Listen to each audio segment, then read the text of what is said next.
అధికారం ఉంటే మాకు ఎవ్వరూ సాటిరారు. అధికార పార్టీలోనే మేం కొనసాగుతాం. అధికారం లేని పార్టీలో తాము ఉండలేం. తామేదో ప్రజా సమస్యల కోసం ఎమ్మెల్సీలుగా పదవులు పొందామని అనుకుంటే అది మీ పొరపాటే. అధికారం ప్రస్తుతం తెలుగుదేశం పార్టీకి వచ్చింది. మమ్మల్ని తెలుగుదేశం పార్టీలో కలుపుకోండి మహాప్రభు అంటున్నారు కొందరు నేతలు. ఈ నేతల్లో ముందు వరుసలో ఉమ్మడి నెల్లూరు జిల్లాకు చెందిన బల్లి కళ్యాణ్ చక్రవర్తి ఉన్నారు. తన రాజీనామాను ఆమోదించండి అంటూ నెత్తి నోరు కొట్టుకుంటున్నాడు. రాజీనామా చేసిన తర్వాత శాసనసభకు వీళ్ళెందుకు వెళుతున్నారని అర్థం కాక జుట్టు పీక్కుంటున్నారు. ఉమ్మడి నెల్లూరు జిల్లాలో దళిత నేతగా తెలుగుదేశం పార్టీలో ఎదిగిన మాజీ మంత్రి బల్లి దుర్గాప్రసాద్ను టీడీపీ నిర్లక్ష్యం చేసింది. గూడూరు డివిజన్లో ఆయనకు కాకుండా తెలుగుదేశం మరొకరుకు టికెట్ కేటాయించింది. 2 దశాబ్దాలుగా బల్లి దుర్గాప్రసాద్ను ఈనాటి ముఖ్యమంత్రి నారా చంద్రబాబు నాయుడు పూర్తిగా పట్టించుకోలేదు.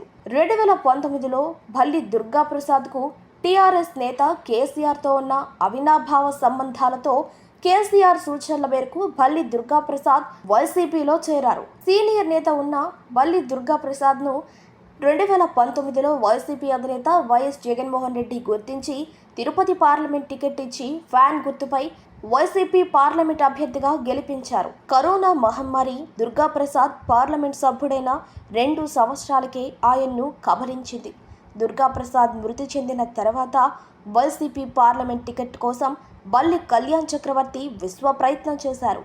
కళ్యాణ్ చక్రవర్తి వల్ల ఎప్పటికైనా పార్టీకి ఇబ్బంది ఉందని గుర్తించిన అధినేత జగన్మోహన్ రెడ్డి ఆయన తండ్రి స్థానాన్ని ఇచ్చేందుకు విముఖత వ్యక్తం చేశారు. ఏదో ఒక అవకాశం కల్పిస్తామని మాత్రమే హామీ ఇచ్చారు. బల్లి కళ్యాణ్ చక్రవర్తికి మాత్రం తిరుపతి పార్లమెంట్ టికెట్ ఇవ్వలేదు. దీంతో ఆ స్థానాన్ని ప్రస్తుత ఎంపీ గురుమూర్తికి కేటాయించారు. బల్లి కళ్యాణ్ చక్రవర్తికి మాత్రం ఎప్పటికైనా పార్టీ మారే వ్యక్తి అని ఊహించిన జగన్ ఆయనకు శాసన మండలిలో ఎమ్మెల్యే కోటాలో అవకాశం కల్పించారు. కాలచక్రం గిర్రున తిరిగింది. 2024లో ఆంధ్రప్రదేశ్లో టీడీపీ అధికారంలోకి వచ్చింది.